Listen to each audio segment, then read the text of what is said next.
رکوع اور سجود اور رکوع اور سجدے سے اٹھ کر ان کے درمیان جو بھی اذکار ہیں یہ کیا ہیں؟ حذیفہ رضی اللہ عنہ کہتے ہیں صلیت مع النبی صلی اللہ علیہ وسلم ذات لیلہ، ایک رات میں نے اللہ کے نبی صلی اللہ علیہ وسلم کے ساتھ نماز پڑھی،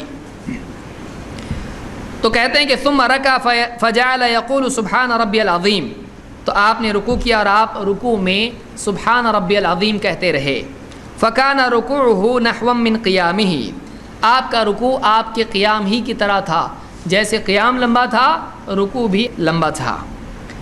ثم قال سمع اللہ لمن حمدہ، پھر آپ نے سمع اللہ لمن حمدہ کہا، ثم قام طویلا قریبا مما رکع، پھر جتنا آپ نے رکوع کیا آپ نے قیام بھی ایسا ہی لمبا کیا رکوع سے کھڑے ہو کر، ثم سجد، پھر آپ نے سجدہ کیا، فقال سبحان ربی الاعلی، آپ سجدے میں سبحان ربی الاعلی کہتے رہے، فکان سجودہ قریبا من قیامہ، آپ کا سجدہ آپ کے قیام کی طرح لمبا تھا۔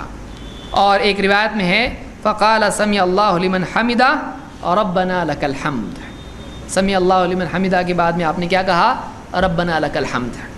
اس کو امام مسلم نے روایت کیا ہے۔ اس حدیث سے معلوم ہوا کہ رکوع میں سبحان ربی العظیم اور سجدے میں کیا کہنا چاہیے؟ سبحان ربی الاعلی۔ اس کے علاوہ بھی اذکار آئے ہیں۔